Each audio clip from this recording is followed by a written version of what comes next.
Hello, comrades. Good evening to our viewers from Europe. Good afternoon to those who watch us from America. And good night to our audience from Asia.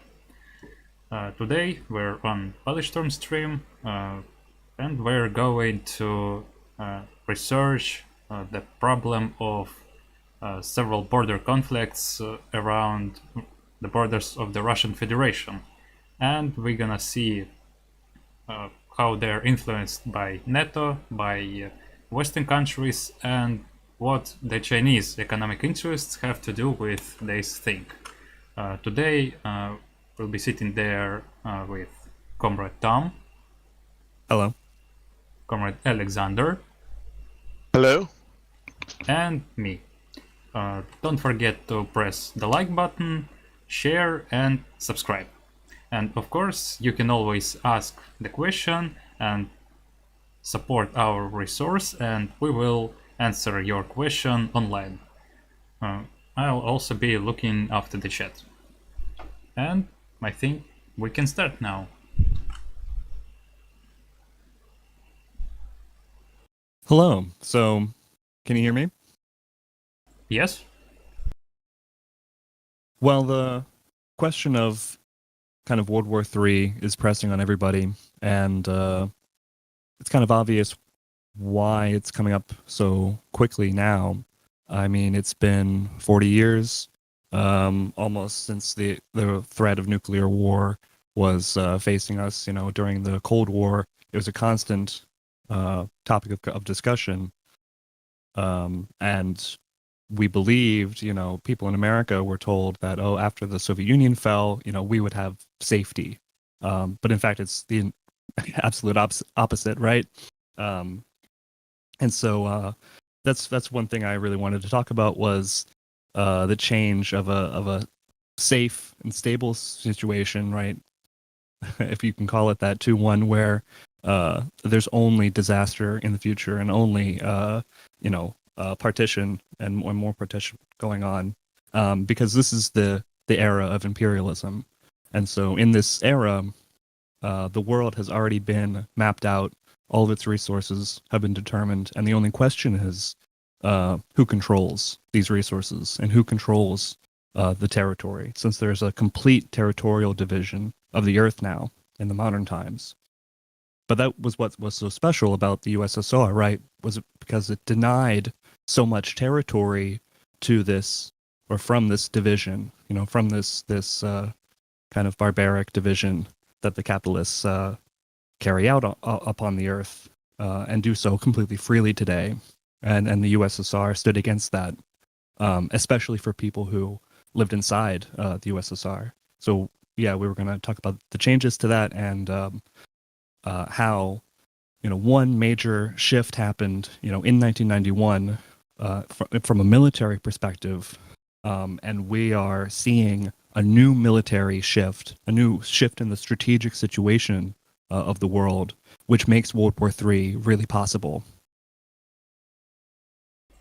Tom, can I interrupt you for a minute? Please. Yeah, just wanted to tell that it's really true that the defeat of the socialist system influenced millions of people, including, of course, the former Soviet Union, and well, it led to disastrous consequences. The great drop of living standards, a lot of people being thrown out of their jobs, out of their flats, houses, giant amount of national conflicts, and in general worsening the life in Russia. And another aspect of imperialism is that it's monopoly capitalism, and monopoly capitalism in decay. And so, of course, if monopolies are coming in to where they weren't before, they're going to do things like raise prices.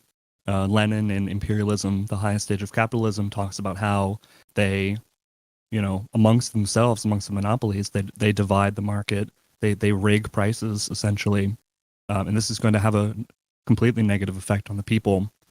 And in fact, it creates more wars, as I'm sure we'll talk about.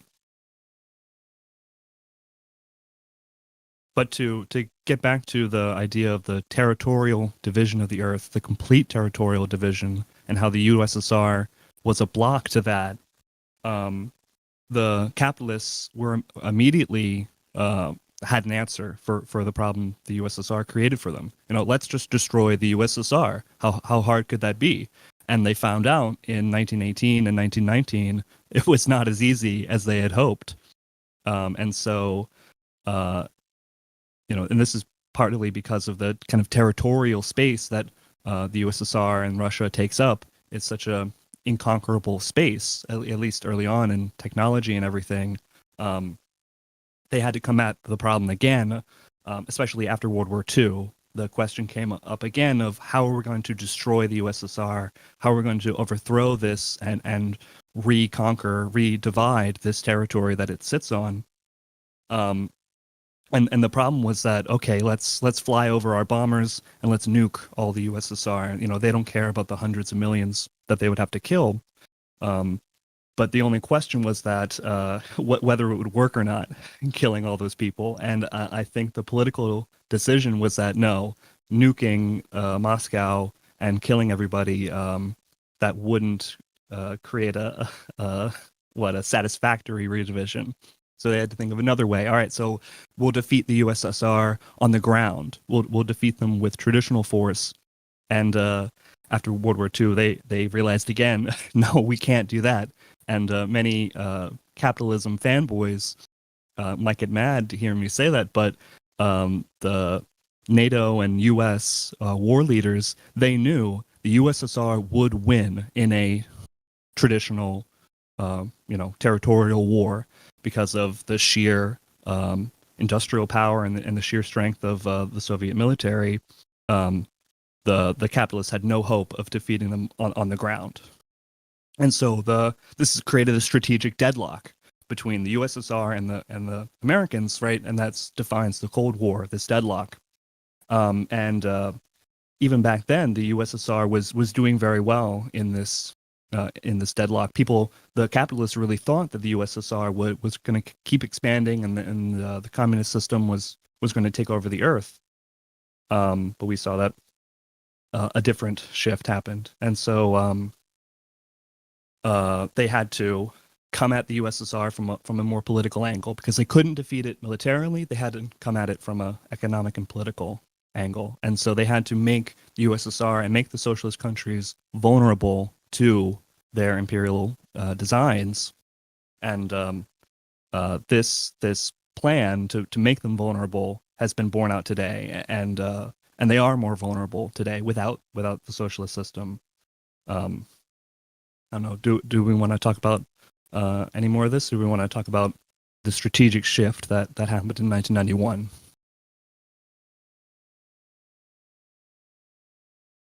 Let's go further. Well, so what happened when you look at the map with the fall of the USSR and the fall of the Warsaw Pact is that all these countries who had been united and very safe in their unity from a militarist perspective, they're safe from conquest. Even Vietnam, which suffered the greatest attack of the 20th century, was able to resist it because of this unity of the socialist bloc. But now there's disunity in its place. And one of the results of this disunity is that the borders of Russia have been opened up more, right? So where before you had a friendly government in Poland on the border of Belarus, and you had a friendly government in Azerbaijan, for example, on the border of Russia. Now there are hostile governments in Poland. There's hostile governments in Azerbaijan. And this is exactly what NATO wanted all along in order to defeat the USSR, was to have some small annoyances, have some small allies that NATO could use to launch its offensive into the USSR. And now that it's Russia, the priorities have changed a lot, but some of the same processes are still involved. So one of the reasons why there was such contradiction between the US and the USSR was because the US was based on this raw material syndicate. What Lenin points out is the kind of the basis of monopoly creation. And of course, we know from all these modern wars that we see today what role the raw material syndicate has. And this is the oil monopoly, right? And that is the U.S. and its allies trying to monopolize all the oil resources of the entire Earth. And so that's their interest in Russia today, in part. But also, it's about this territorial redivision of the Earth. They're not satisfied with, the way Russia's too big. They has to be chopped up and made into more manageable, bite-sized pieces. In some people's perspective, which before was impossible, but now, in the capitalists' eye, they see that partition of Russia is possible, or it was impossible under the USSR, and so that possibility is very attractive in their mind. And while many people would say that, Russia is a safe, ally of the capitalists, Russia works with, Germany, and Russia works with China, they're friendly to the capitalists. but there's always redivisions to be made in the age of imperialism. There's always new renegotiations of ownership terms, and I think we're going to get into that. But right, so where before it was kind of safe in regions such as Kazakhstan and Ukraine, now Russia has to fight and maintain power over these regions through exploitation and turns them into dependence.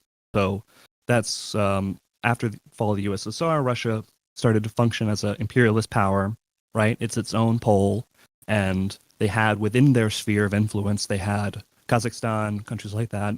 They had countries like Ukraine firmly within their power. And they have to maintain that in their own mind for military and strategic safety. But that safety is shifting and changing. So I don't know. Do we have anything else we want to say about this time period after 1991? Yes, actually, I have some things to say. So, if you take a look at the map, you can see that after the dissolution of the Soviet Union, Russia, well, the republics, the former Soviet republics, their economic connections to the Russian Federation, they were basically destroyed, since the Soviet industry, the Soviet economics was one big, large-scale industrial complex, and the states, the former Soviet republics, becoming independent, counter-revolution happened there. This led to the dissolution of the industrial complex as well, and a lot of things they were simply broken. A lot of enterprises were closed, and as I said before, a lot of people were left with nothing. There were Soviet specialists in every republic, and there were a lot of Russians among them, and those Russians were forced to become refugees and to get back to Russia. This, of course, led to a widespread of chauvinism, nationalism, Russian and Republican, Ukrainian, Kazakh, etc. And this thing, Russia was not determined to become a separate imperialist power that would compete with the others.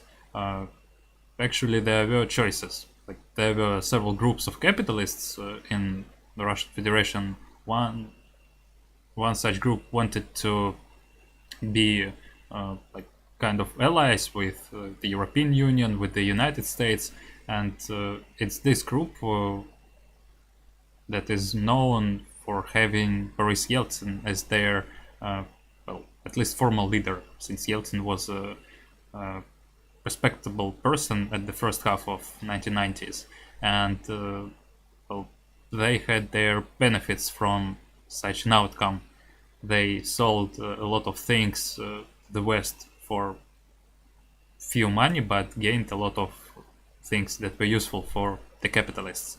While the other group, it was tightly connected with the people who didn't like the whole fact that the Soviet Union was destroyed, but they didn't like not the fact that it was a socialist state that was destroyed, but for them it was the fact that there was a big great Russia, and now it's not big and it's not great, and the only thing they wanted to do is to make Russia big and great again.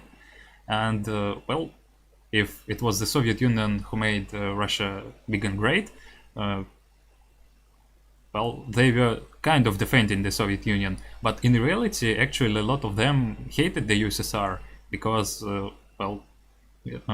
it was widespread thing back in those days that Russia was big and great under Tsar Nicholas II, and then the evil Bolsheviks wanted to destroy it. But then came the patriotic forces led by Stalin, and they defeated Lenin's guards, like Trotsky, and it resulted in Russia becoming great again and winning the Great Patriotic War.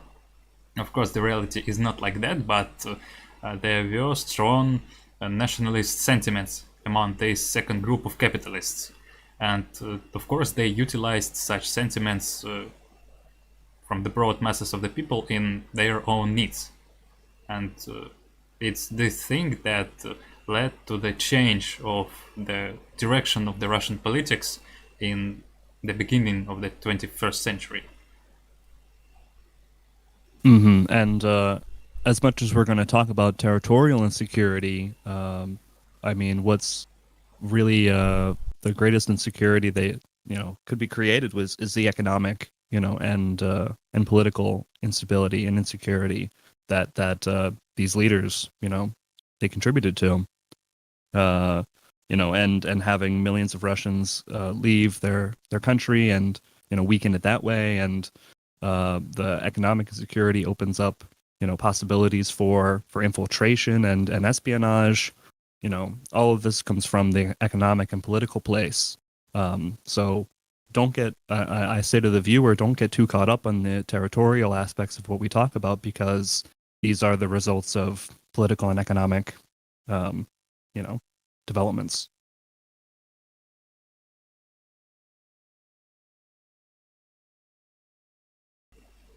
All right, let's go on.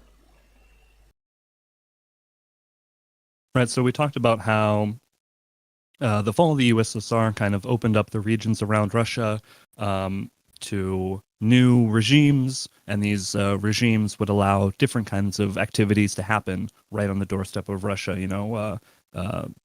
They would have maybe more lax policing of organized crime, or they would have trade relations with new powers that weren't involved in the region before, or maybe they foster armed groups that can cause trouble. So there's all these new dangers that prop up. But so one of the big focuses, I guess, of this new era is how Russia before 2014, they had a lot of sway in Ukraine, right? Ukraine was Russia's dependent. And even though Russia itself wasn't very strong, they still had these dependents. But after 2014, we saw that as terrible as the division of the state properties after the fall of the USSR was, the Maidan in 2014 was additionally, really bad. Do you guys want to characterize the Maidan and the turn of Ukraine towards NATO at all?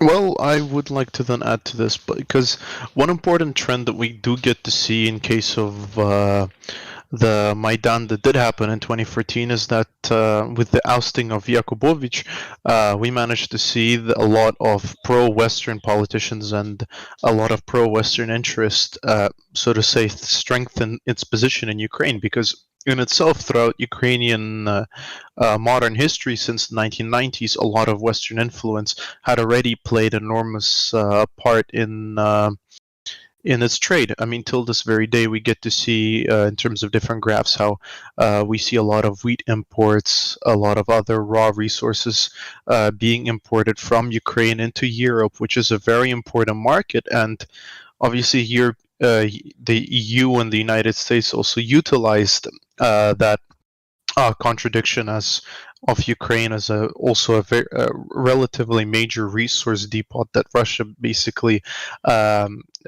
became after the collapse of USSR.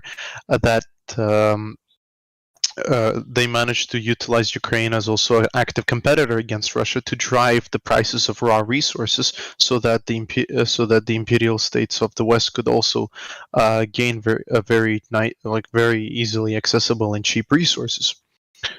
And obviously, as time passed, when we got to see with the coup, even afterwards with Zelensky, a lot of his pre-electoral rhetoric did show him trying to speak about trying to normalize relations with Russia, reduce the damages done from 2014. However, as we know very well, it's one thing to speak about these things, another thing to do it, especially in bourgeois politics.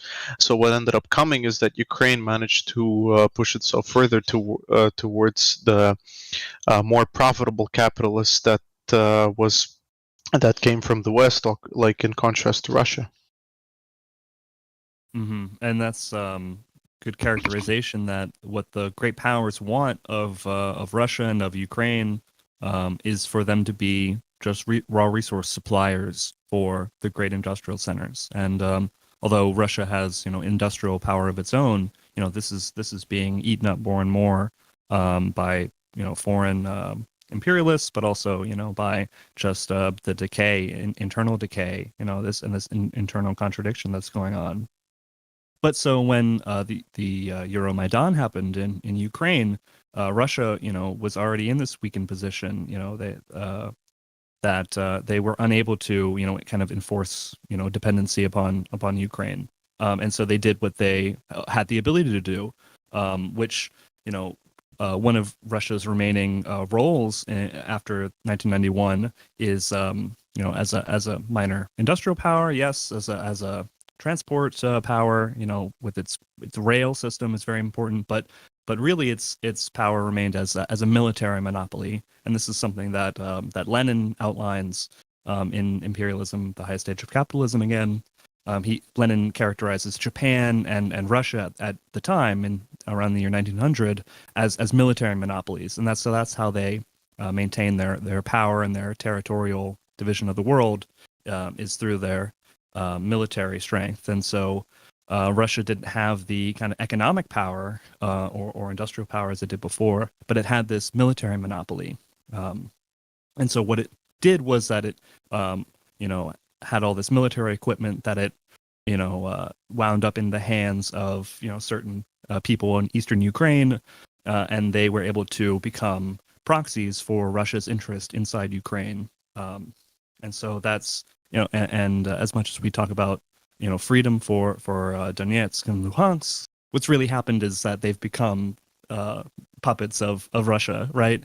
And that was accomplished by, Russia defending, militarily defending Donetsk and Luhansk from attacks by Ukraine. And the reason they were able to accomplish that defense was because of this military buildup, this military monopoly position that they have. And to speak more on this military monopoly position in Russia, you can look around the world today and you can see that Russia is acting imperialistically, however you want to characterize it, in Africa and in other places, using this military monopoly position. And they on behalf of whatever group, whatever, national bourgeois, whatever corporation, the Wagner Group, the Russian affiliate mercenary group, will go into Burkina Faso, they'll go into Mali, and they'll do a coup d'etat there, on behalf of whatever interest. Because in those cases, this what Russia does in Burkina Faso and Mali, it hurts France. So they say, oh, this is, anti-imperialism by Russia. But no, really, Russia is just in a desperate position to acquire more dependence. And that's one of the big conflicts. That's probably the biggest conflict of imperialism, is the fight over control of dependence. And or proxy groups. And these groups, these armed groups or these states, manage territories on behalf of the great corporations, the great monopoly powers. And so Russia and the control of these proxies and these states brings money back into the monopoly. And so that's what Russia really wants to be doing in Mali and in Burkina Faso, is bring in some extra money into Russia in a time right now when it's really rough for them economically. And so that's just a just a other side of the issue of talking about Ukraine Nazis, right? Is that Russia is doing its own thing. Russia has its own mercenary proxies who have like fascist characteristics. We have discussed this question on some streams before, so I guess we will not focus on that topic and go further.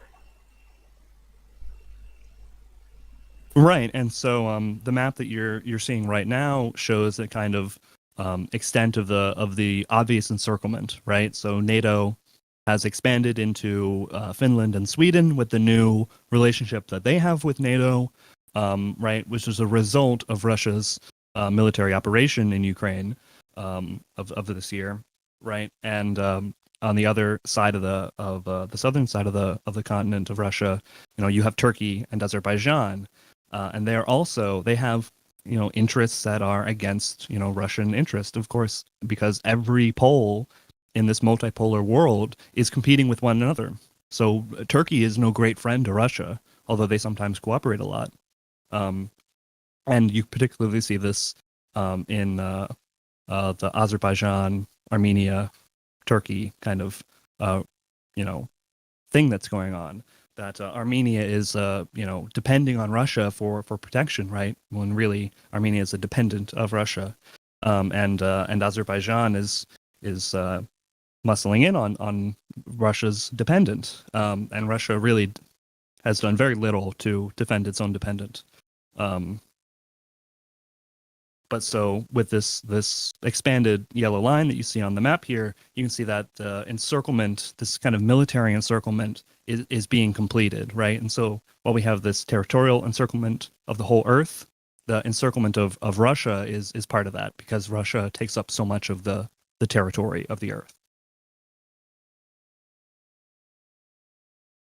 Yeah, I would say this is an important point, but to also address that, in some degrees, it's also to some extent an unintentional result, because while yes, this also helps militarily in case of the connection that is being created with Turkey and Azerbaijan, we get to see it as also a very important transport route, a very important resource route for Turkey, because it does get access to both oil and much of the other raw resources that Turkey gets, that provides access to Azerbaijan.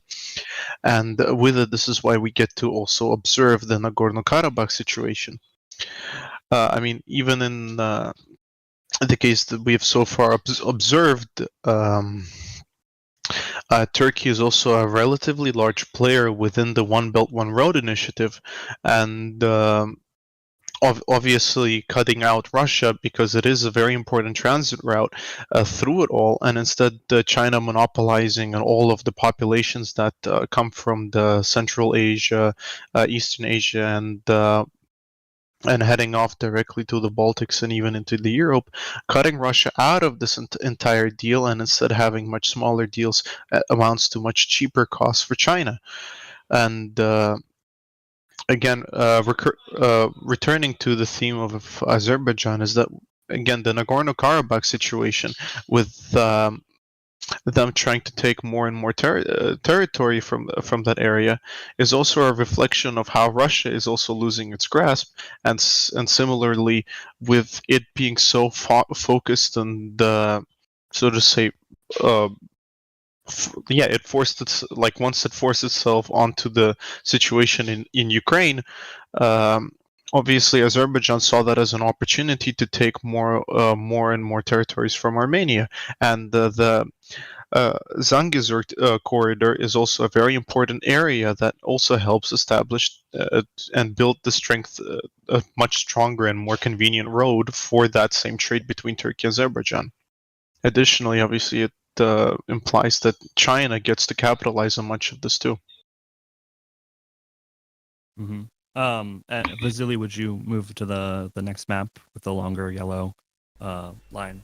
Mm-hmm. Because one of the important things that we talk about with Turkey, right, as Alex just talked about, is that Turkey is an important NATO member, and so adding Finland and Sweden to NATO, and having Turkey as it is, even as a kind of untrustworthy NATO ally, as they call it. You hear in the halls of Washington, D.C. all the time, oh, Turkey's such a bad NATO member. Oh, come on. They are the most important NATO member, because of what they do. And they do the necessary work that NATO needs done. And but so my main point when talking about the addition of the Sweden and Finland. And the importance of that is that part of NATO's military policy, as part of the U.S. military policy, is to assemble an enormous quantity of armament, assemble really insurmountable forces against an enemy before you declare open war. And basically, that is to ensure a condition of victory before you even fight, and to create a situation for your own military of complete safety and what looks like complete success. And this is how they, face, in Afghanistan or Iraq, much smaller countries. They have the same policy that their own troops are particularly valuable. Only 3,000 people or so Americans died in Afghanistan, while tens of thousands of Afghans die. This is because when they move into Iraq, or when they invade Iraq, or have an air war over Iraq, they assemble so many tanks, so many hundreds of tanks, so many thousands of aircraft, that it's just a complete mass wave attack that is, you can't deal with, or at least an isolated enemy can't deal with. And part of their way to accomplish this mass approach is by getting a bunch of coalition partners. And so you get 10 fighter aircraft from here, 10 from there. You put them all together into one huge formation. It's the same with the occupation of the territory, like of Afghanistan. You have Polish troops occupying the country. You have Czech. You have German. Every coalition partner is kind of needed to fill in the mass assault. And so that's the danger, really, of adding Sweden and Finland to NATO, is that this is building up that coalition, building up that mass territorially, whereas before they do it in building up a mass of aircraft or building up a mass of tanks. Here you can see they're building up a mass of states, a mass of proxies, a mass of territory, and they're going to, as a military strategy, attempt a military territorial encirclement of an entire country, of an entire continent, right? And like in World War II, you had the world's greatest, largest armies and the largest battles because you were trying to encircle so much at once. Well, now in the modern day, it becomes feasible to encircle all of Western Russia. And so the question is, okay, how are they going to accomplish this encirclement? Are they really going to be able to tighten their fist and really close that encirclement and use it militaristically? And so that's one of the reasons we talk about, we move on to Turkey and the kind of highway between Azerbaijan and Turkey. You can see, if Turkey does want to, or does listen to the orders of its, NATO handlers, and get involved in a war against Russia, they're going to need some infrastructure to connect them to, the southern Russia and the Caucasus. And that's one problem that this territorial division of the Earth has, is that, yes, we have the entire territory of the Earth divided, sure, but we can't get to it all. You just can't drive a truck up, fill it up with gold and loot, and drive away. They would if they could, but they need lots of investment and infrastructure in order to accomplish this, what imperialism is, which is the export of capital, right? If they want to build a new factory in Azerbaijan, they have to have some means of getting these parts to Azerbaijan. And in the same way, in the exact same process, if they want to get military equipment or a military factory to the doorstep of Russia, they have to have the infrastructure in place to get it there. Tom, sorry for interrupting, but guess I'll switch the map to show Armenia and Azerbaijan conflict. Thank you. Mm-hmm.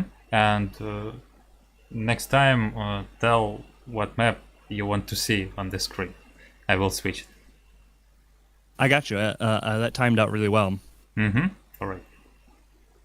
So the map of the Karabakh conflict is on the screen.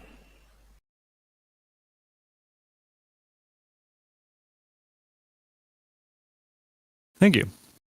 So you can see in pink the kind of Armenian national associated infrastructure, and then the new infrastructure in yellow. Vasily, is it possible for you to zoom in on the right side of the map, Yes. just for them to see the kind of Lachin corridor?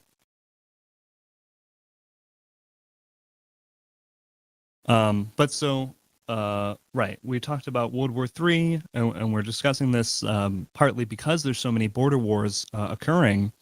And this is one of those wars that is getting a lot of focus and should get a lot of focus, because you have Azerbaijan, which is this NATO ally that's done horrible, horrible things, horrible crimes, and Azerbaijan's muscling in on this ethnic minority of Armenians that live in its own territory, quote unquote, its own territory, a territory that it won through violence.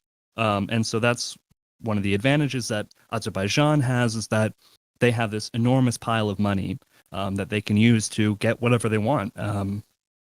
And so in this case, right, they want Nagorno-Karabakh because they have been told by the great imperial powers that it's their right to control Nagorno-Karabakh. And so what exactly do they want with Nagorno-Karabakh? Well, you see that Armenia has this system of roadways going into Karabakh, and that's been used to supply military supplies and sell commercial goods, right, from commercial centers in Yerevan, from Russian capitalists, and sell those goods to people in Karabakh who, they don't have the factories in Karabakh to make all the necessary goods to live a normal and modern life. So Armenia and Russia are selling those goods to people in Karabakh, and Azerbaijan is seeing that profit, and they're growing envious. They're saying, these people live in our territory. We should be the ones making money off of them. We should be the parasites. Russians and Armenians should not be the parasites. And so they think to themselves, how do we change this situation? Because the Armenians already have this infrastructure, right, from two angles.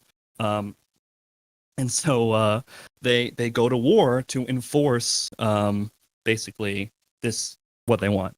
And so one of the things that they want is to be able to sell to their own people in Nakhchivan, this exclave of Azerbaijan, right? So this is a part of Azerbaijan you see in the bottom part of the map in green that is separated from the main body of Azerbaijan. And they want to be able to sell goods to Azerbaijan, and at the same time get goods and have a transport link to Turkey, their great ally.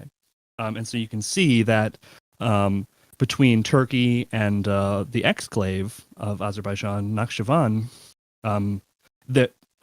Armenia separates them. So to them, Armenia is just in the way.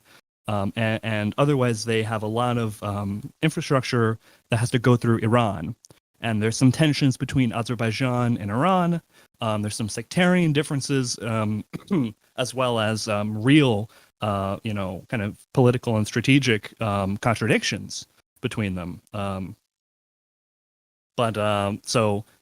You can see in the bottom that as a result of their victory, Azerbaijan is demanding a new road be built for their own benefit inside Armenia. So they're saying, because we've beaten you, we're going to use your territory for our own purposes. And in fact, they're telling Armenians that they can't drive on their own roads to Karabakh. They have to drive the new Azeri-built road. So Azeri construction companies got the payment for this road. Azeri tax collectors collect the tax for this road. Azeri policemen police this road, and not Armenian or Artsakh policemen. And so that's one of the big motivators for the 2022 conflict, is that Azerbaijan is really unhappy that no one's following the rules that they set down and are trying to enforce on Armenians. And so there's insurgency, or so we hear, going on in the Armenian community inside Azerbaijan. And so to control this Armenian population, Azerbaijan is enforcing the use of this new road. And this new road is objectively worse. It is extremely dangerous, whereas the previous, right, I mean, this is a mountainous region, but this is a even steeper road than the Armenians use. And so one of the benefits for Azerbaijan of having such a bad and dangerous road is that Azerbaijan doesn't really intend to drive from Nagorno-Karabakh to Armenia, which is where you see this little, where it says Azeri-controlled NK road. They're not doing a ton of trade between Nagorno-Karabakh and Armenia. That's a road that Armenians are going to use. And so they are essentially making it, and studies have found that during the winter, this road in the Lachen corridor area that Azerbaijan has built will be impassable during the snowfall and be extremely dangerous and unusable. So you're essentially crippling the ability for Armenians to fund insurgents in Nagorno-Karabakh. So this highway and the control and construction of highways is directly related to military matters in the minds of the people involved in this war.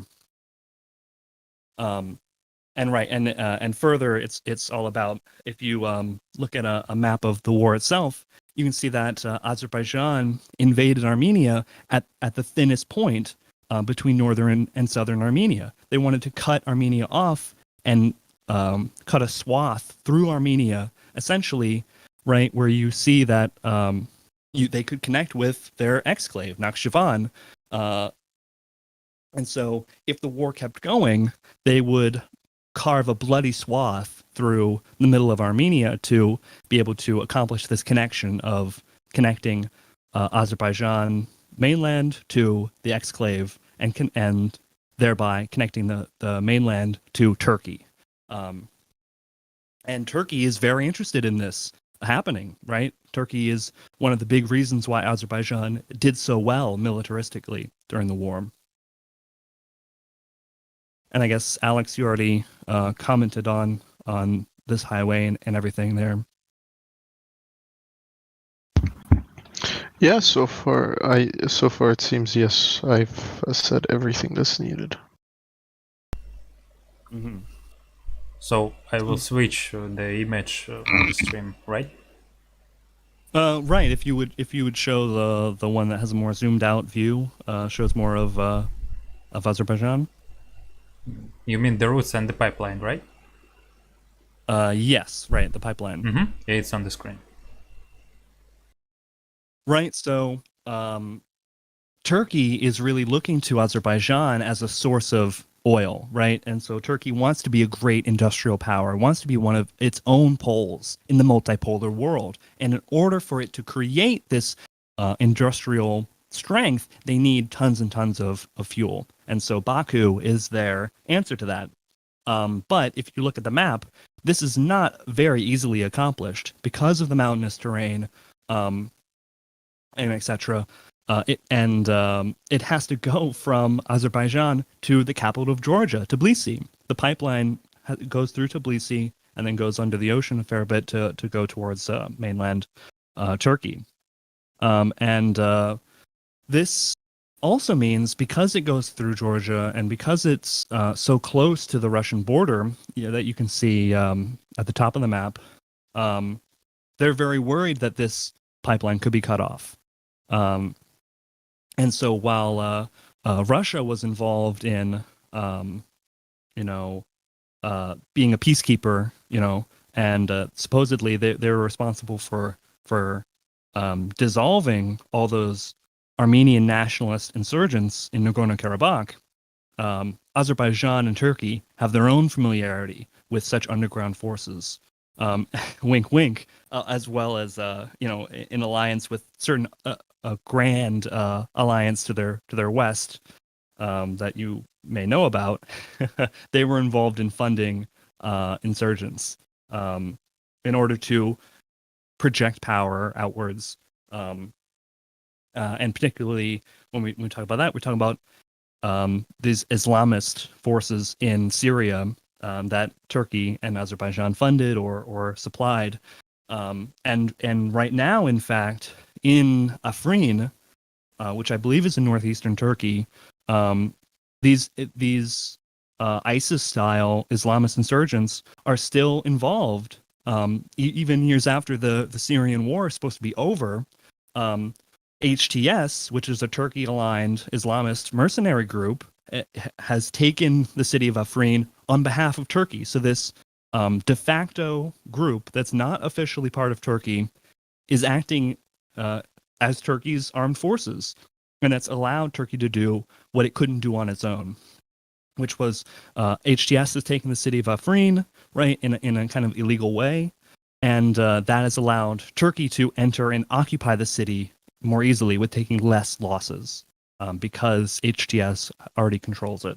And now they're fighting. There's a lot of mercenary fighting, but this is between, kind of Turkish aligned forces and kind of local Deir ez-Zor based forces.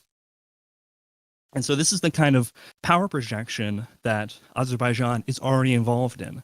And so if you see the vulnerability of this pipeline, and you see the vulnerability of these links to their great ally, Turkey, you see how vulnerable they are to Iran from the south or Russia from the north.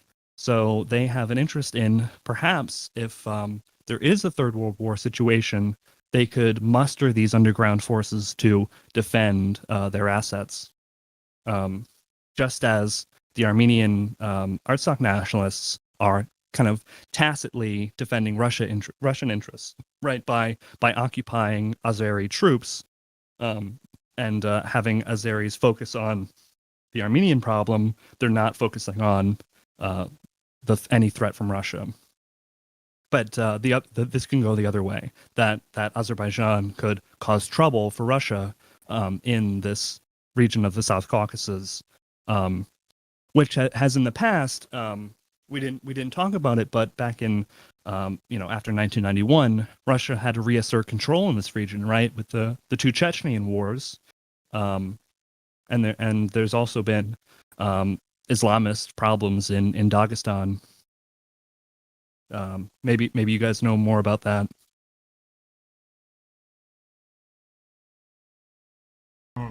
Well, I can say that the conflict has a long history, starting from the early 20th century, and capitalists in both those countries, and including Russia, they like to say that all these things, it's not our problem, it's actually Bolsheviks, and the communists are always blamed for everything. They say that communists are bad because they divided the states, not taking into account the opinion of the people living there. However, when back in 1920s, in early 1920s, there was actually a case that is unthinkable for modern Armenians and people living in Azerbaijan. There was a famine in Armenia, and the Soviet Azerbaijan government ordered to send specialists, food and industrial equipment from Azerbaijan to Armenia in order to help Armenian workers and peasants. And both countries had no problems with that. Well, if you say to modern Armenian or Azeri that their ancestors actually lived in peace and helped each other, they would probably get furious. Right, and that just shows you that how much has changed.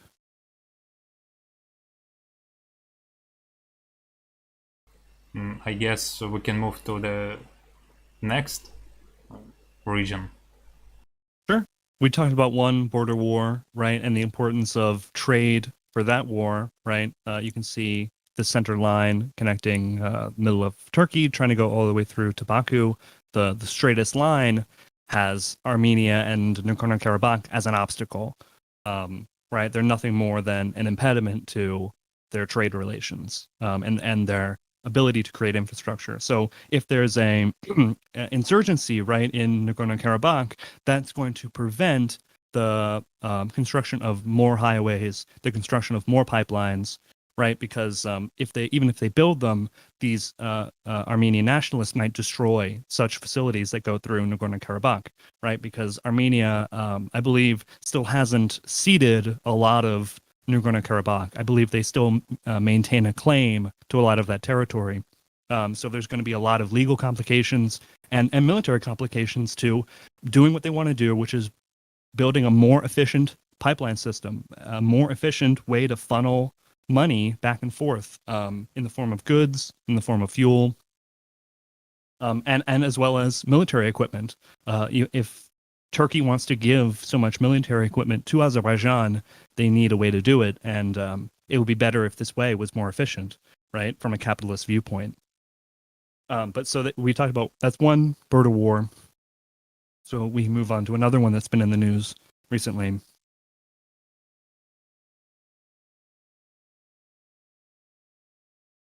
Should I change the map? Right, and I think the next map should show the Tajikistan-Kyrgyzstan conflict. Is that right? Yep. Right, and here we have a similar basis for the conflict, right? Azerbaijan wants its highways, Armenia wants to enforce their own highways, and so there's a competition for who gets to control trade. And here you can see my impeccable artistic skills on display. And we get closer and closer to one of the elephants in the room, which you can see in the bottom right, which is China. And just as Azerbaijan had this enormous pile of oil that it needs to send out in order to make money, China has an enormous pile of crap, electronics and plastic goods that they need to sell.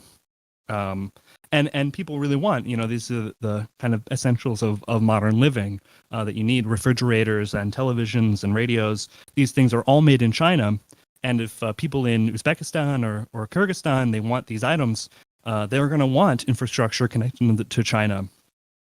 But really, China's not interested in these regions for selling to. They just want to go through them. And so just like Nagorno-Karabakh and Armenia are just an obstacle to the relationship between Turkey and Azerbaijan, Kyrgyzstan and Tajikistan and Uzbekistan, as you can see in white, they're just obstacles to China's ability to send what they have and make money off of it and bring resources back in.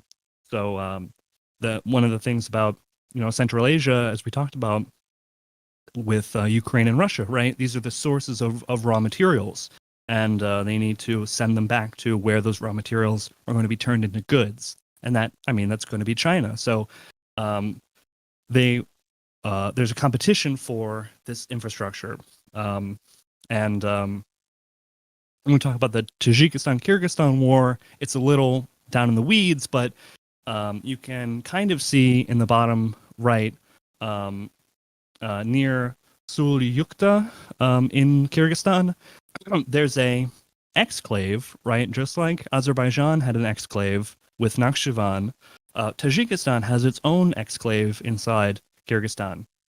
And so this recent border skirmish between Kyrgyzstan and Tajikistan, should I say plural, right? Border skirmishes has centers on these exclaves and these undecided borders. So Tajikistan is unhappy with the territorial division of the earth, and Tajikistan wants to accomplish a redivision of this territory. But China is happy with the way things are. And so one of the things that Tajikistan is mad about is that they've been left out of this infrastructure project, right? You can see how this main route going east to west through Kyrgyzstan, through Uzbekistan, to Tashkent, it snakes around Tajikistan. It avoids Tajikistan. And I don't know why that is, but they're going to be left out as a consequence of these capital relationships. And so the Kyrgyzstan ruling class is very happy to have this highway running through it. And Tajikistan, I assume, is envious of all the the access to money that that Kyrgyzstan is getting here.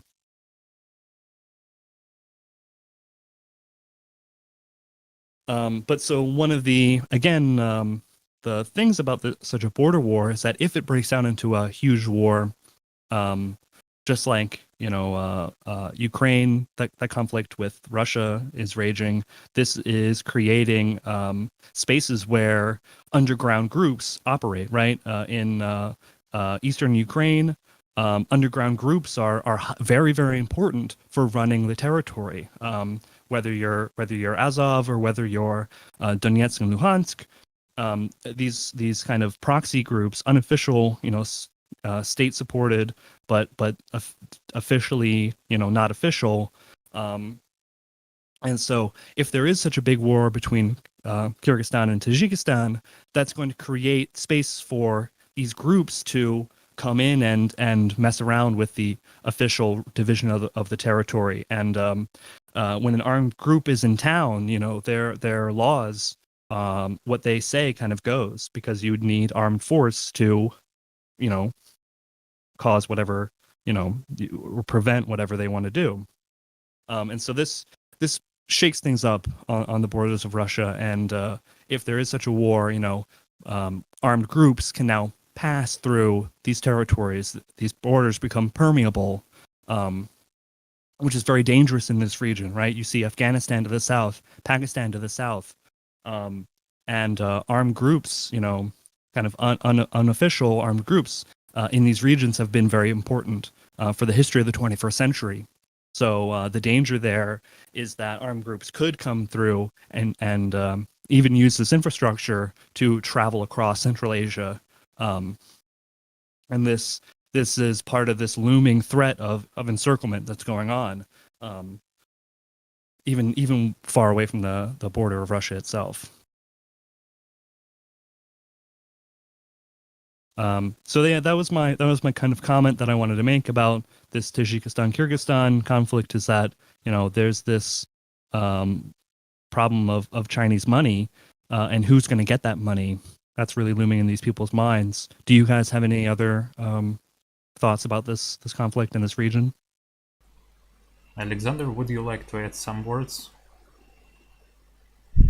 I mean, as far as I'm aware, when it comes to the topic of also China's interaction towards it, is that we obviously would assume very well and very easily is that whenever they do have major construction projects, there's a lot of FDI that is at play, foreign direct investment. And considering that China does do major investments and tries to push out a lot of US interest out of these states, which the United States did penetrate into the second USSR did collapse, obviously, as time passed, the United States also penetrated these markets in a much more direct way, in by buying out a lot of oil fields, by having companies such as Chevron, which is a very large player in, for example, Central Asian countries such as Kazakhstan, and very similar can be seen for a lot of these other countries.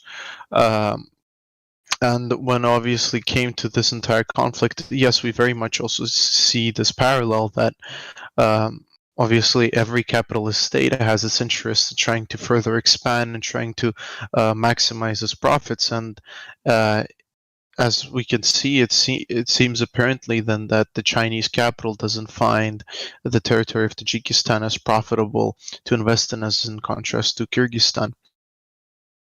Right, and Kazakhstan, because Kazakhstan is a... Sorry? Oh, sorry. Please continue. Yeah, and so to say, we can also find a logical connection to it because Kyrgyzstan is also has that connection to Kazakhstan, and as we can see with the recent investments into the country, one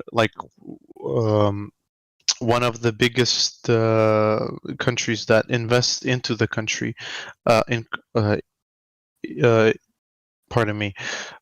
of the biggest countries that invests into Kazakhstan and all the other Central Asian countries is China, because again, it also economically bypasses all of Russia, and all of these countries, in contrast to them, are extremely cheap, and the currencies of these countries are also severely volatile, so that China can do almost free deals for them in order to get access to new markets.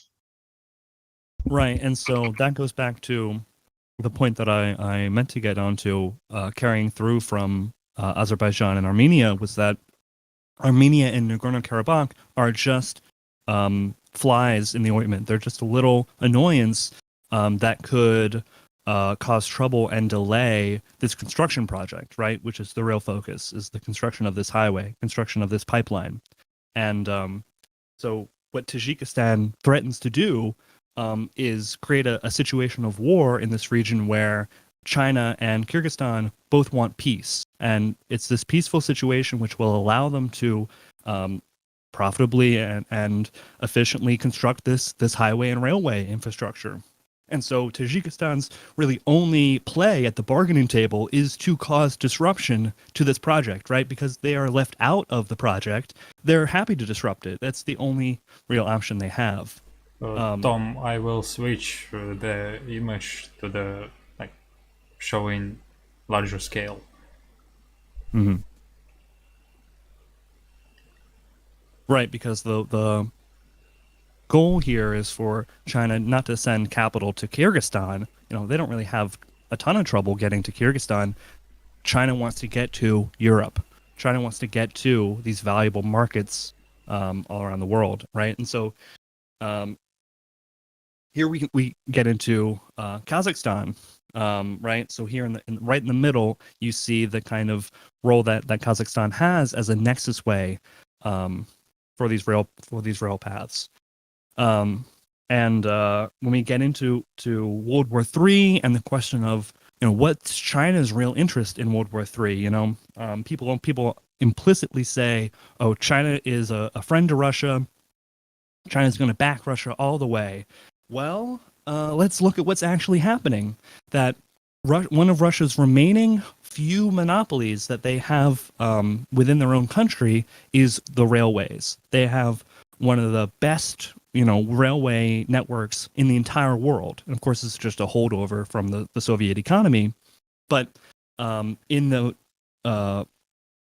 Ukraine conflict context, you have all these sanctions on Russia. And even before Ukraine, you have all these sanctions on Russia that make using Russia's railway monopoly unprofitable.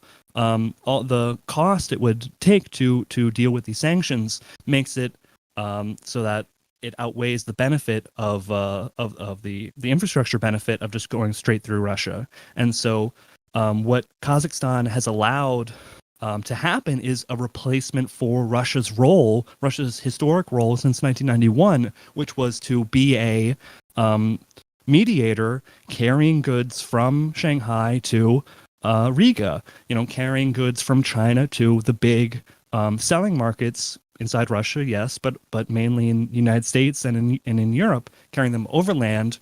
That was Russia's moneymaker, and now this rail network is too expensive to use, and so Kazakhstan comes in as a replacement for it, and that is going to bypass Russia's role in the world economy. And China is the one who's making the decision of where they're going to send their products through, and it's China who's seeing these sanctions and seeing the prices of using the Russian rail, and they're deciding not to do it, and they're going for Kazakhstan. And so you can't see it in this map, but there's also an east to west kind of aspect and a very robust highway system going through Kazakhstan that makes it a great transit point. That now they can also ship, right? So they ship across the Caspian Sea to Baku, and they can send it on that railway. And you can see another line connecting Turkmenistan to Azerbaijan, right? And so they can bypass Russia through Turkey, and so Turkey emerges again, not as a friend of Russia, but as a replacement for it. Right, where once Russia ruled Kazakhstan as a dependent, now Kazakhstan's dependency has shifted away from Russia, and this has opened up a new front for threats to the Russian economy, but also militaristic threats. Because look at how directly this rail network leads into the heart of Russia, the most vulnerable strategically part of Russia, and railway is the greatest military weapon you can have in a territorial war. You can take now, if you're able to get into Kazakhstan, if you have the permission of the Kazakhstan government, you can send troops and equipment wherever you want into Russia. And so that's really the greatest military change. The real military threat is goods are no longer going through Russia; they're going through Kazakhstan instead. And this money being flowed through Kazakhstan and some of it's landing in the pockets of the Kazakh ruling class.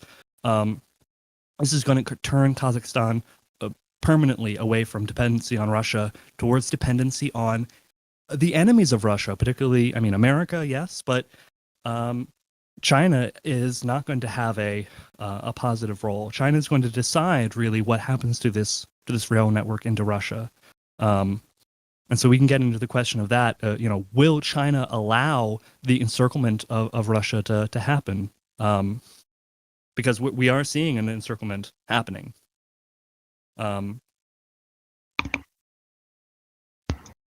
Well, I think there is that is a very good point that you make, Thomas. But also with your with you referring to Turkey, I wouldn't say it is a major player, but it is an emerging player within Kazakhstan. And obviously, despite this, yes, China is marching further and further and closer towards the Russian border, but I think China doesn't need to put in as much effort into having Russia completely secede or even militarily invaded, because Russia by itself is is also quite dependent on its neighbors. I mean, alone trade with China when it comes to, for example, the famous Siberian fires that Russia had a couple of years ago. One thing we observe is that when we look at stakeholders that are located that do logging there, their main purchasers are actually China, with also partly Europe, and such is with the case with a lot of other raw resources that Russia has. And despite this, considering how influential China is as a force, we also get to observe the situation that within the coal industry, China manages to charge or to purchase Russian coal, Russian oil for extremely cheap prices, like that it's almost free. One thing that you notice in it is that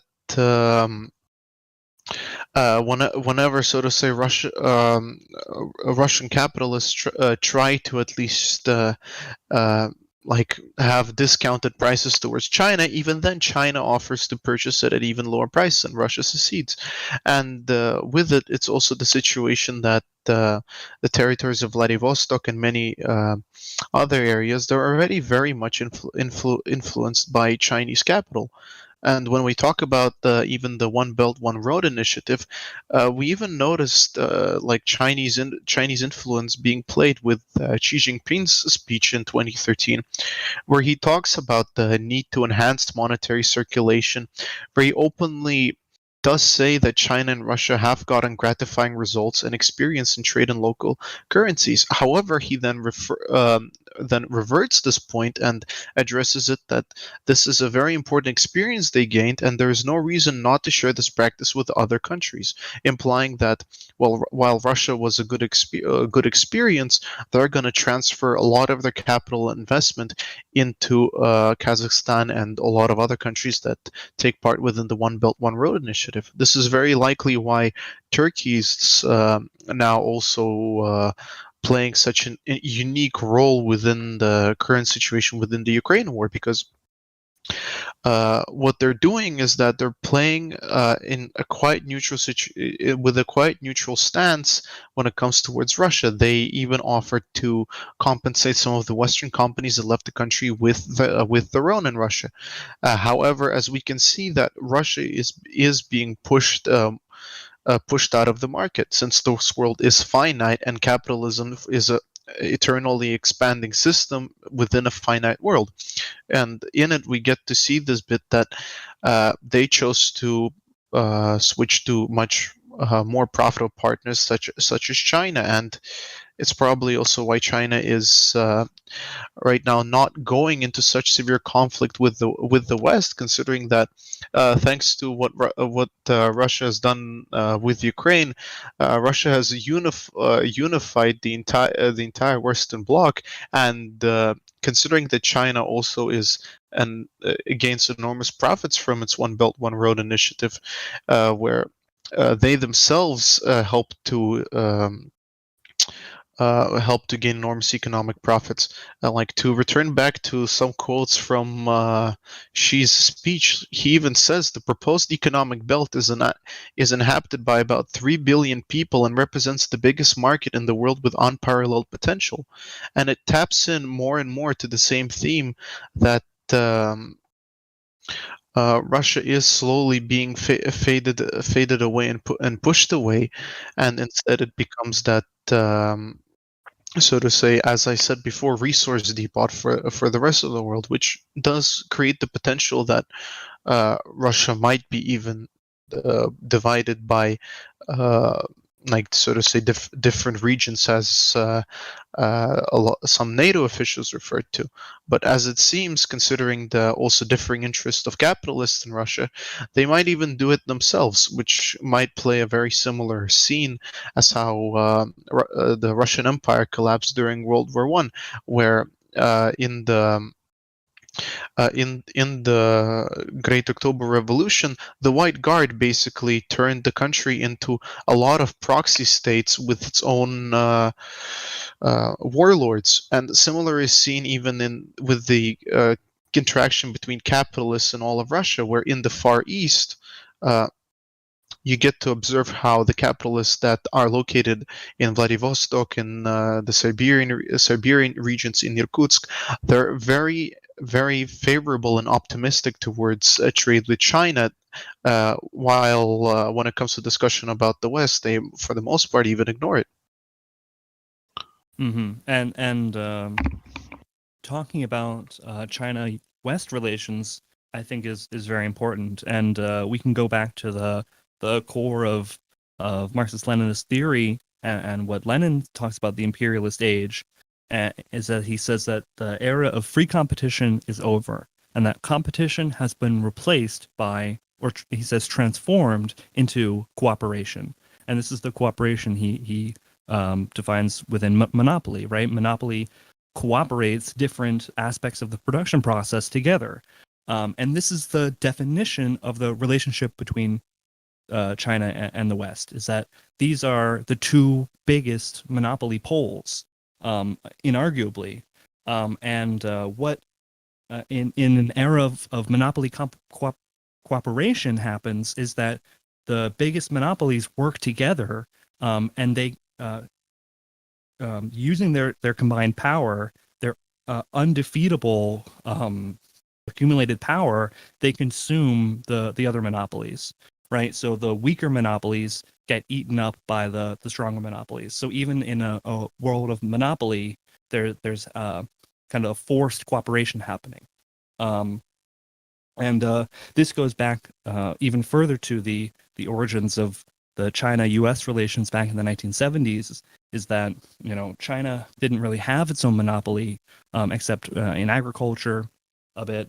And what they wanted was to build up their own industry, and for that they needed oil. And so they, for the past 50 years, have been working more and more with this oil syndicate, this raw material syndicate, the United States. And so after 1972 and 1979, they've been working closer and closer with the United States, partly and perhaps primarily on the basis of China's need for oil, and China doesn't have access to its own oil internally. And so if they were going to buy oil from the nearest person, they'd have to buy oil from their rival, the USSR at the time. And so they turn to the only other source of oil available is the U.S. Oil syndicate. And so if they want profit growth, if they want to become their own power in the world, they are forced to work with the oil monopoly in the United States. And despite, quote unquote, forced nature of this cooperation, you can see that this is a very reliable relationship of cooperation all through those years that we can get into. And so, Vasily, if you would turn to the next map, where I can talk about the other war that's defined the 21st century, which is the U.S. war in Afghanistan. Yes, but before I do it, I just want to add some words about the infrastructure, since the modern warfare is the warfare of engines, I would say, and getting oil, supply to all those moving, flying, and floating vehicles is essential for modern armies to function properly, since without oil they will be able to do nothing. And in this case, you can see that imperialist powers try to secure their supply independence as much as they can, and this is why China does not rely on supplies just from Russia. It wants to establish its own line of supplies. It wants to establish its own line of infrastructure. This new Silk Road, One Belt, One Road initiatives, and this leads to firstly strengthening the Chinese power, and well, it does require its dependent states to function properly. Then China is more than likely to expand in those regions. And well, I don't know, maybe Westerners, those who live in Europe, in the United States, the influence of Chinese capital is not as, like, they have fewer opportunities to see it. However, in Russia, it leads to some weird, from Russian point of view, situations when people living in the region called Central Russia, however, it's what the Western audience knows as the Western Russia. Like, they live literally thousands of kilometers from Chinese border, and even here we get Chinese delegations who want to establish some infrastructure in the city. They want to create some industrial parks, and they seek for an opportunity to invest money in making production lines in Russia.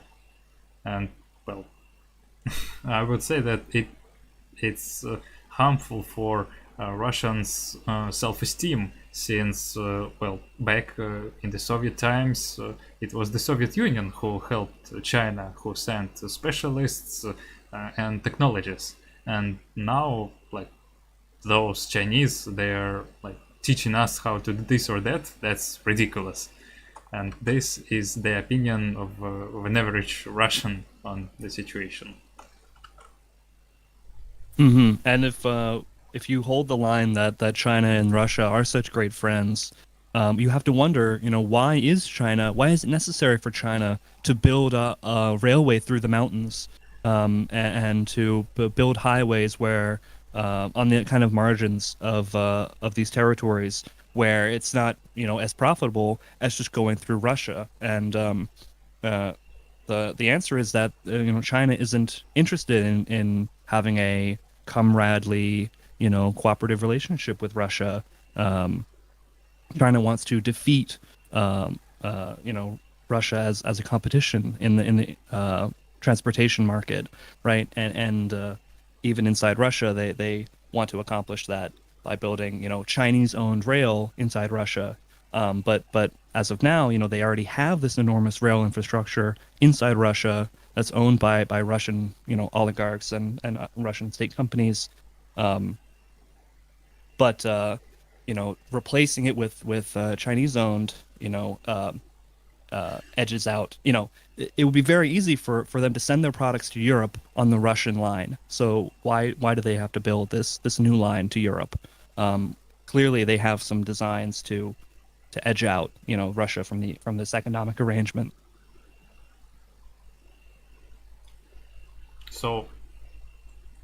So I guess we're moving to the next map. Right. And it's Afghanistan. Mhm.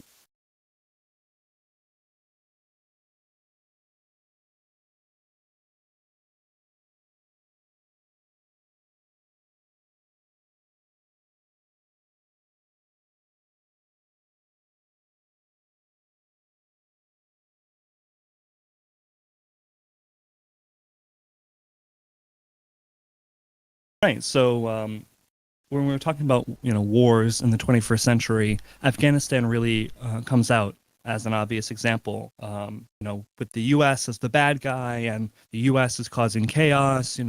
Back in the 20th century, the U.S. funded the Taliban, and the reason that the U.S. was in Afghanistan in the first place couldn't have been more obvious. At the time. What is there to be gained in Afghanistan by the United States? Yes, they have all these minerals, but at the time, how could you get these minerals out of the country and into the hands of the American capitalists? It'd be very hard to do so. The real strategic importance of Afghanistan was its strategic position, right on the edge of the USSR. And you can see to the north, you see Turkmenistan, Uzbekistan, Tajikistan, all these countries which were important, in the USSR.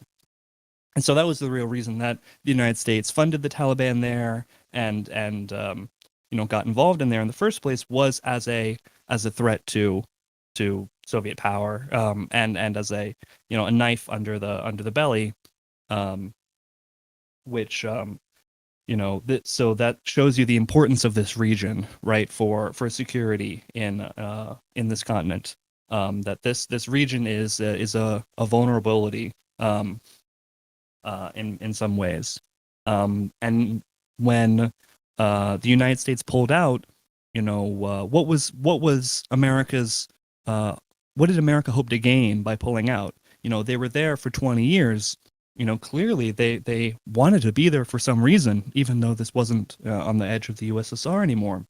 Well, they wanted those resources, and they stayed for so long because they wanted those minerals in Afghanistan. And the reason they left is because they realized they couldn't get as many minerals from Afghanistan as they wanted to by staying. That is the only reason they left, is because they wanted to improve the situation of their ability to exploit and extract resources. And so, how does leaving Afghanistan help the United States? It seems kind of counterintuitive. Well, what happened was that when the U.S. left, this was a retreat, right? And this was a retreat to the benefit of Russia, but also to China. And that's really who the pullout of Afghanistan was aimed at China, because America wanted, this infrastructure to be built. America really wanted there to be a pipeline connecting the oil fields of Turkmenistan to India. They wanted a pipeline bringing Turkmenistan oil to China. And a violent, chaotic situation in Afghanistan prevented, the construction of infrastructure, which is what we've talked about time and time again. Is that one of the only times that the capitalists don't like chaos is when they want to create this infrastructure, which requires a lot of investment, requires a lot of stability. Just get those tracks down. You need and Lenin talks about these kinds of questions in Imperialism, the Highest Stage of Capitalism, that they want to get the tracks down, get the investment in, and the U.S. presence was not helping that. It was only inspiring Afghan people to contribute to creating more violence, because they're fighting against different clans, and there's no real centralizing force in Afghanistan, and they're all fighting the Americans and fighting one another for who's going to turn out on top. So the retreat from Afghanistan allows the Taliban to act as a strongman for this dependent, and having a strong man in power and having a central kind of force over all the land allows this development to happen. And one of the examples you can see in the top right is the involvement of China. And it's China who is the main beneficiary and the target of America's pullout of Afghanistan. They want China to enter Afghanistan. They want this pipeline to be built. As I've said, and as you can look up, America wanted this pipeline, and America wants these railways. So you have to ask, why does America want China to have railways to Afghanistan? Well, the answer is that they are tied together. Their capital is tied together, and China is the engine of the world economy. If China is going to build all the electronics and build our missiles for us, right? A lot of our military equipment, American military equipment, relies on China. Totally. We don't have the capacity to build all these electronics and all these big machines. We need the Chinese machines to do it. That's why we sent factories to China back in the 90s in the first place. So China is acting in our interest. That is why we pulled out of Afghanistan, acting in our interest to develop Afghanistan in order to extract more resources from it. And also, at the same time, keep that strategic position in safe hands, because Russia doesn't have the power to, be a stable presence in Afghanistan. They hardly have the power to be a stable presence in Armenia, right on their doorstep. So Russia's empowerment is less of a threat. And in fact, China's empowerment is a great benefit because it can send all that delicious copper, all those delicious minerals from the mountains of Afghanistan. You can send them on a railway now and get them off to factories in China, or get them off to factories in Berlin or America, or wherever else. So that was really what I wanted to point out was the further unraveling of this, the scale of this cooperation between monopoly of China on one hand, right, the manufacturing monopoly, the rare earth mineral monopoly, with the oil monopoly, and they have to cooperate together in order to keep this world economy going. The manufacturing monopoly needs the oil monopoly, and the oil monopoly needs the manufacturing monopoly. These two powers are going to squeeze out any smaller powers in between them, even at the cost of installing an Islamist dictatorship over an entire country. We know that Americans are very happy with this because they did it so many times already. And now we're seeing, how things are really falling and where the chips really fall in this relationship. What's happening in Afghanistan comes at the cost of Russia, and then the way it comes in the cost of Russia is that it's completing this territorial encirclement. It's completing this infrastructure encirclement. Being able to bring material from China all the way around Central Asia, all the way to Turkey, and creating this continuous line of infrastructure, being able to approach the middle of Asia, right, and who occupies most of Asia, enabling them to completely cross all this territory and be able to bring equipment, right, military equipment, but also sell goods, bring goods to all these areas in the middle of Asia, which previously, despite the best interests, right, besides the uninterrupted control by America of the whole world after 1991, they couldn't, sell goods to people living in Central Asia, because they couldn't get their goods there. So this is a solution to that problem that the U.S. has. So China is providing a solution to the problem that the U.S. was handed when it was handed the earth on a silver platter in its overthrow of the Soviet Union.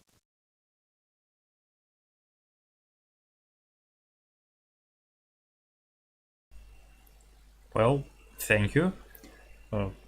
Yeah, by the way, all those who joined us recently, don't forget to hit the like button, share and subscribe if you haven't done it before. And I guess now we're slowly going to conclusion. Mm-hmm. And I'd like to respond to one person who brought up opium. Opium today, is not as important in a money-making operation as it was back in the 60s and 70s and 80s, right, when America was really involved in that.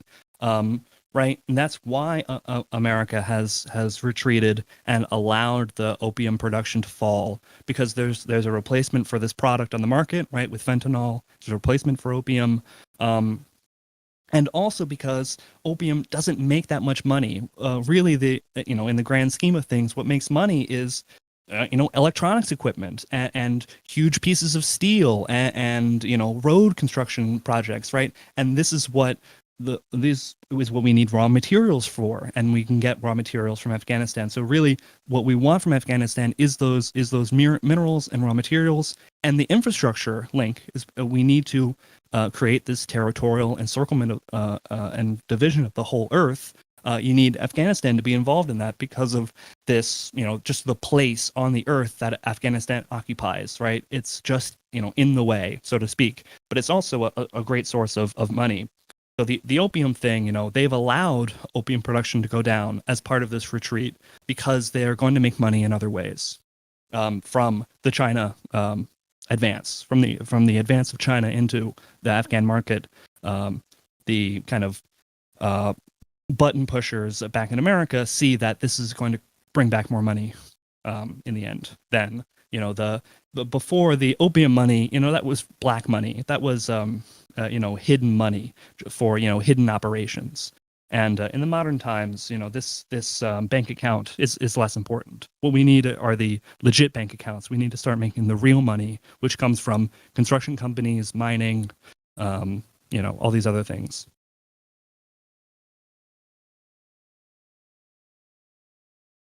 So I'm changing the map. Yes, and when we get to the final screen, you can see what this is all added up to.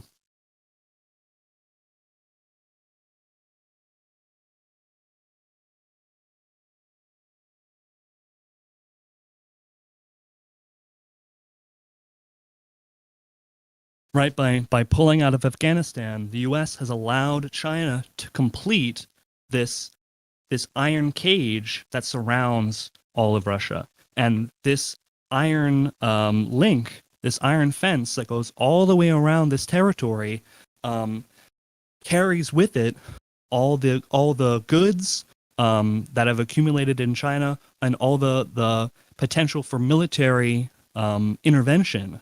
Right, we can now bring military intervention into the middle of Asia, which was previously a safe zone. So whereas before all the danger, right, was on this west axis, right, from Finland down to Turkey.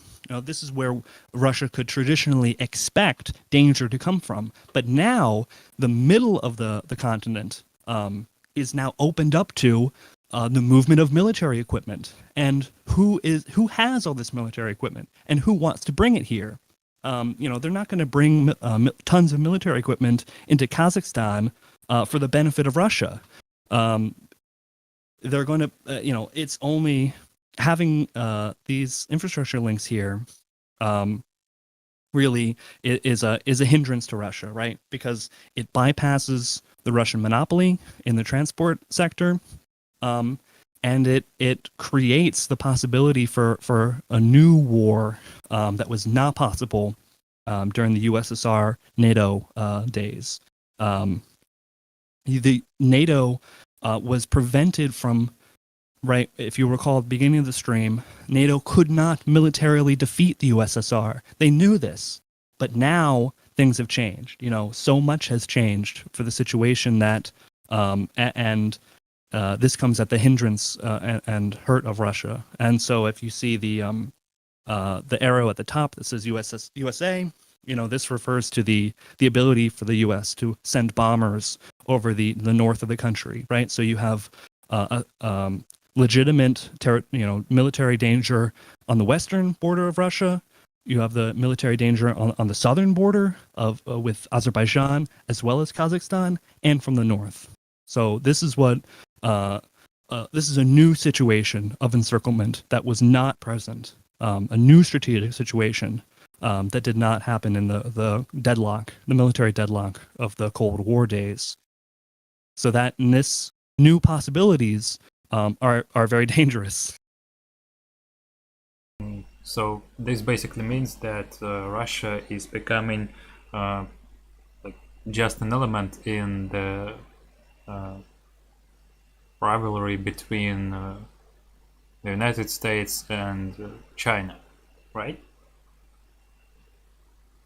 Right. Like we talked about with monopolies themselves, the two big monopolies will temporarily cooperate in order to consume the smaller monopoly and gain the assets and the constituent parts of that weaker monopoly, and then they'll divide that market again. And if I can read this quote from Lenin real quick, again from the same book on imperialism. He says that the capitalist threads, which in thousands of different intercrossings bind these enterprises with private property, right? And so this is referring to the noble kind of democratic process of building infrastructure, right? Should be a good thing. They have have converted this railway construction into an instrument for oppressing 1,000 million people, right? And that's exactly what we see in front of us.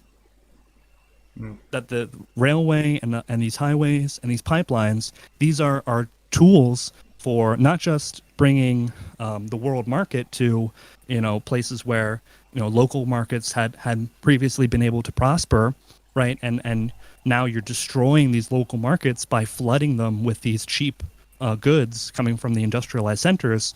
Not only that, but this railway construction is an instrument for oppression in another way, in a militaristic way. That it was impossible to have a modern invasion of a place with no railway infrastructure, with no highway infrastructure. You need to get the tanks somewhere. Tanks don't just drive around.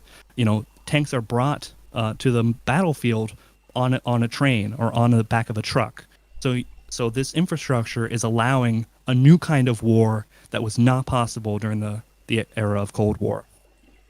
And the important thing to notice is that previously, during the Russian Empire period, during the Soviet period, there were very few opportunities to actually transfer vehicles, people, and goods from the Far Eastern region to European region, since basically the only way was to do it through Trans-Siberian Railroad or by sea, going across the whole of Asia, going through Suez Channel.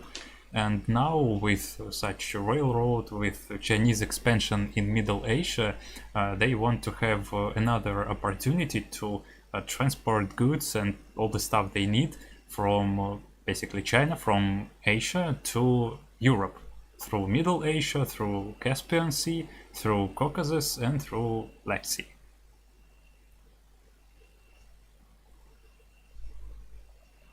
And the other process that we can see happening is that more and more China is buying fuel from Russia.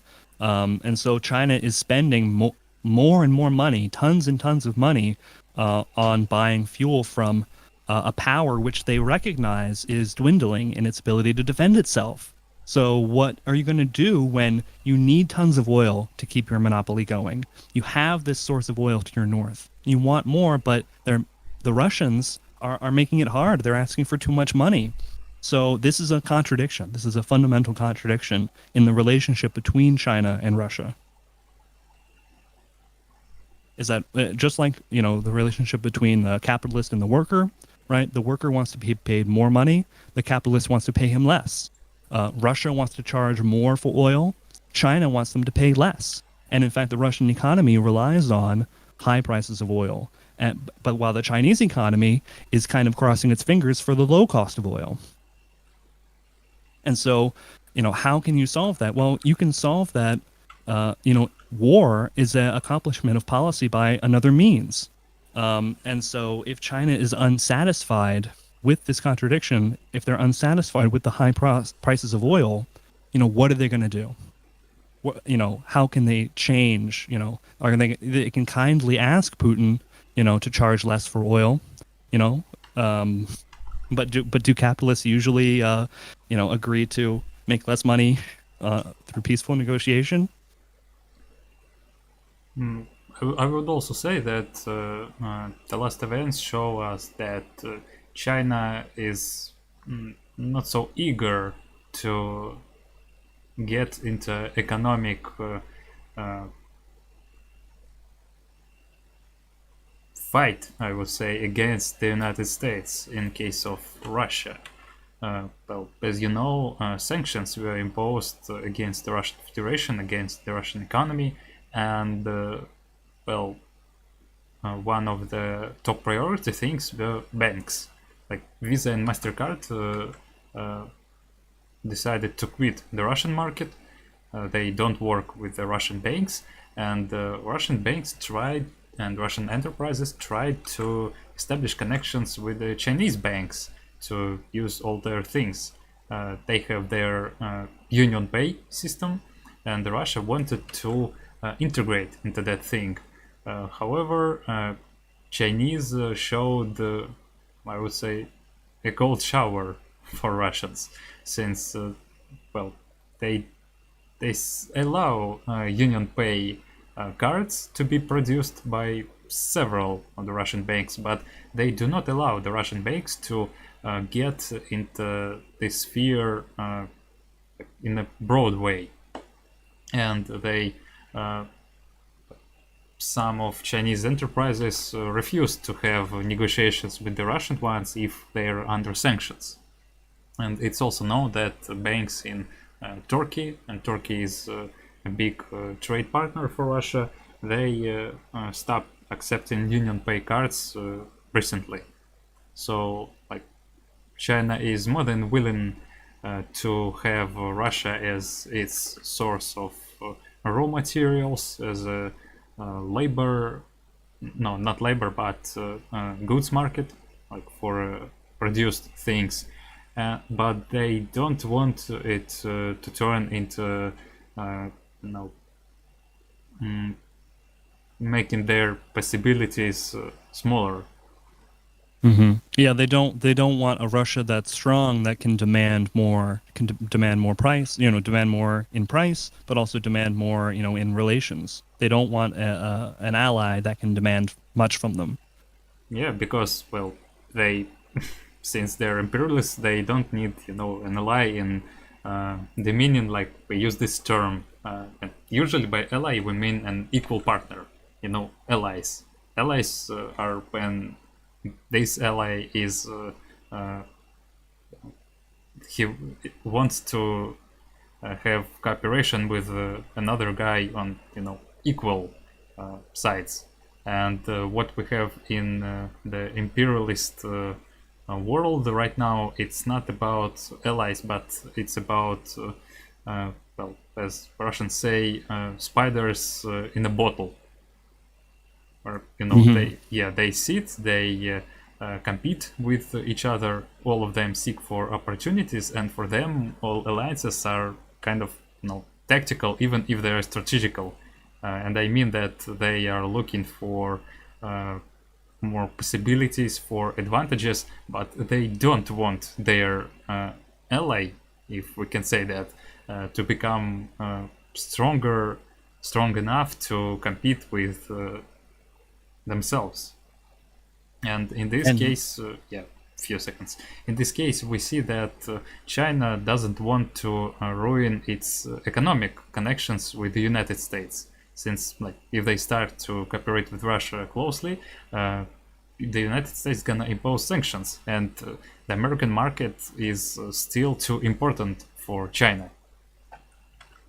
And I'd like to characterize that a little bit by talking about the oil and gas industry, or market, I should say, right? That China is putting pressure on Russia, which has its economy kind of reliant on export of oil and gas, right, as a big part of their economy, right? They're putting pressure on Russia by shifting their sourcing of oil and investing this new oil pipeline, connecting them to Turkmenistan, right? So they can buy tons and tons of oil and gas from Turkmenistan, and that gives them an option to buy from someone other than Russia.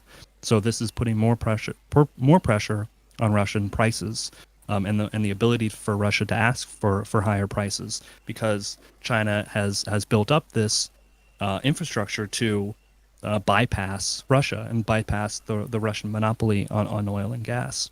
And I think our only ability to predict, World War III at all is by looking at what's already going on and what's gone on in the recent past, right? So, Vasily and Alexander, you both talked about, some of the ways that China has been uncomradely with Russia of the past year.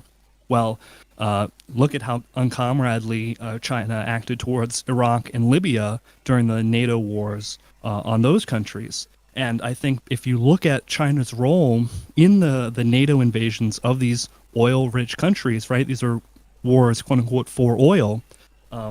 Just as a NATO war on Russia would be, quote unquote, for oil, the NATO wars on Libya and Iraq, China was completely complicit in. They were basically allying with the NATO powers in these wars. And when the war was over in Libya and Iraq, China swooped in and bought up all those oil resources. And they were able to buy up those oil resources, which they need so much, because of their friendly relationship with NATO, because of their friendly relations during the period of military events, right? Because China proved their friendliness to the belligerent powers, these belligerent powers allowed them to come in and buy up the oil and run the oil industry in Libya on their own.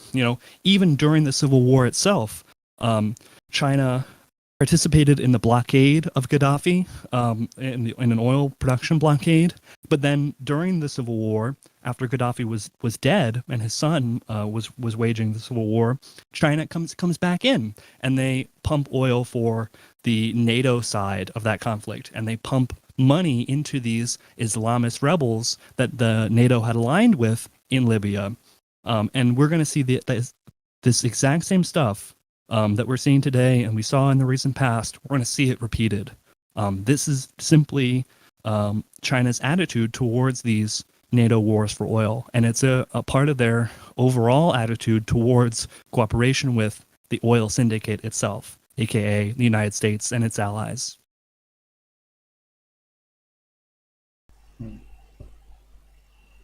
Well, I think we'll have to make now a brief overview of the whole situation. So, where and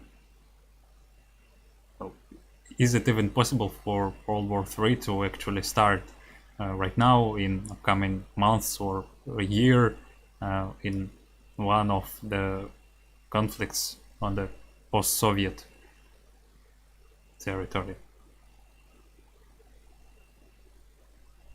Mm-hmm. I think we're seeing a development of a situation of war, and steps are progressing firmly in a single direction, and that's towards the consolidation of the forces which don't want to cooperate with Russia.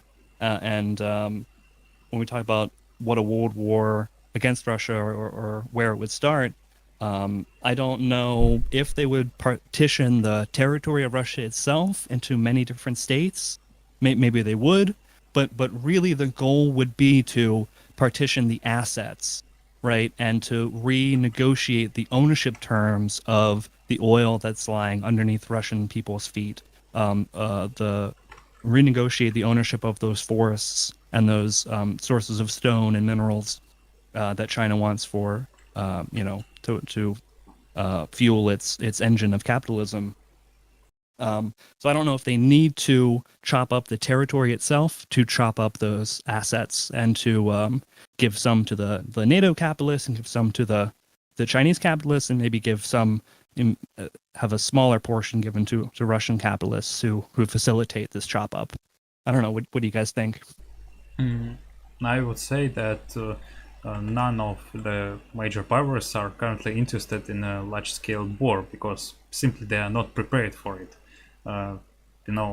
The world market exists, and all those countries, well, they oppose each other, but at the same time they are tightly connected with each other. That's how dialectics work. And well, from the current conflict, you can see that well, China is actually profiting from both sides, since it was in good relations with both sides, with both Russia and Ukraine. And well, it was kind of weird to see Zelensky and his ruling party showing the translations of Xi Jinping works in Ukrainian in 2020, if I remember correctly. Well, and Chinese relations with Russia are well known. At the same time, NATO supports Ukraine with equipment. However, it doesn't want to intervene in the war itself, since well, it's going to not just have major consequences for the alliance, but also to influence the people living in those states.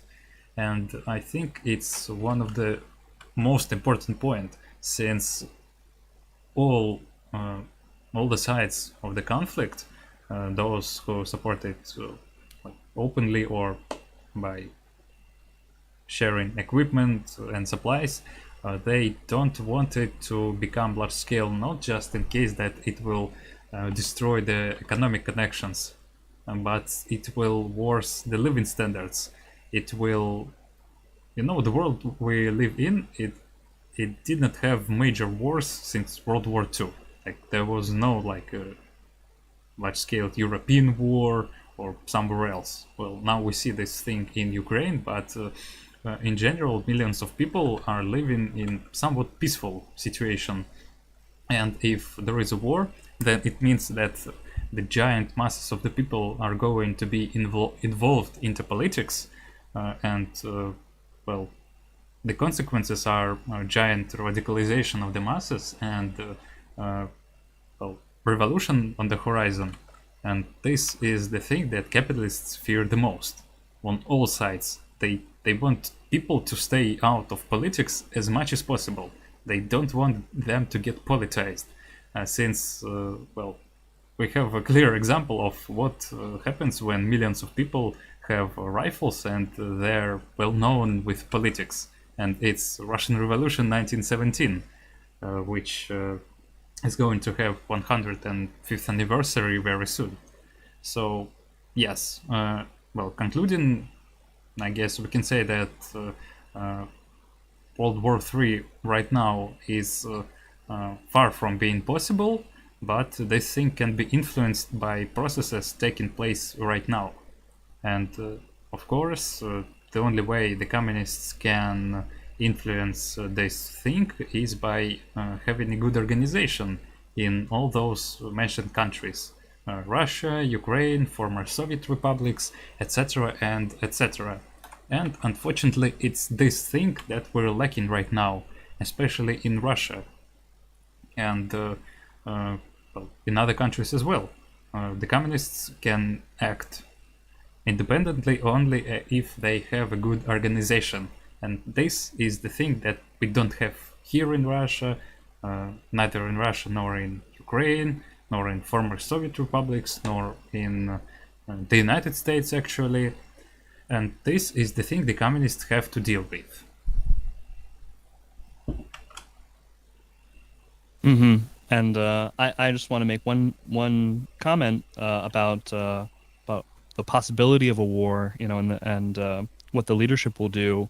I mean, if all these forces are mustered against, the Russian Federation by all these different enemies, and all these, it's so obvious that there's a military buildup and armaments buildup along such a wide front, such an impossible to defend front. You might see in the Russian Federation what you saw, of traitors inside the USSR, right? Who before World War II, who wanted to surrender before the fight began, right, in order to preserve their own rule. I think that's equally likely possibility that the Russian Federation will see the impossibility, or the ruling class of the Russian state will see the possibility of war and see the impossibility of winning it, and they might just decide to concede, in a cowardly way, and to give up, the property of the Russian people to these foreign capitalists, right? And they might peacefully conciliate, to avoid a war. But even that, even their conciliation, if the great powers are set on the war, I think even conciliation will not, if they actually want to do this, which Vasily, you rightly said that they aren't ready, and they aren't willing to do it.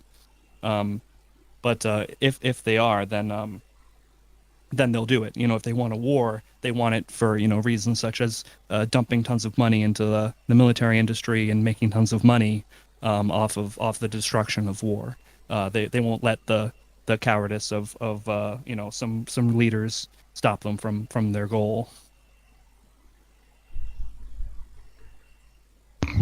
Yeah, and to also add to what Vasily previously said, is that it is correct that a war is gonna increase the possibility of having armed people, so to say, uh, kick the capitalists out of power, and it will deteriorate the quality of life. But also another thing that we do get to notice is that as of today, in a lot of European countries and even in the East, with this war going on already, with the around like 50% increase in the cost for electricity and heating, the working class is already hurt by it a lot, and therefore the capitalists wouldn't want to risk even more, because this a wave of increasing costs and cuts in a lot of resources. Like, for example, in the Netherlands, there was a complete absence of sunflower oil and flour in every possible store for like several months straight.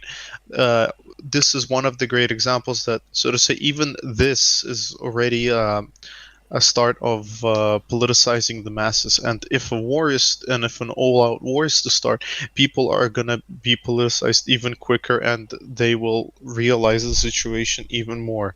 And the degradation of the working class that we see today is obviously actively increasing and actively worsening.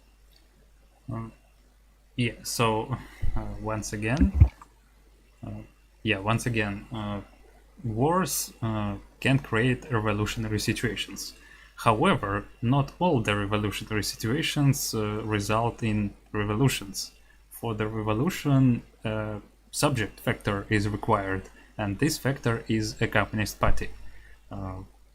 We are here working to revive the communist movement on a world scale, and if you want to help us to join our team, you can always do it by applying to our membership. I put the link in the chat. You go through an application form where you provide the information, and you basically have an opportunity to join us, to help our common work, and to improve the life for the better cause.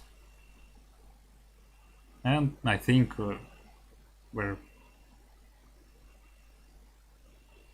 this is it for today. Since we're already talking for more than 2 hours, that's a big amount of time. I want to thank all those who kept watching us during all this time. Thank you, comrades. I hope that the current stream provides some useful information for you to share and to discuss. Again, thank you. Don't forget to hit the like button, to share the stream, and of course to subscribe on our channel.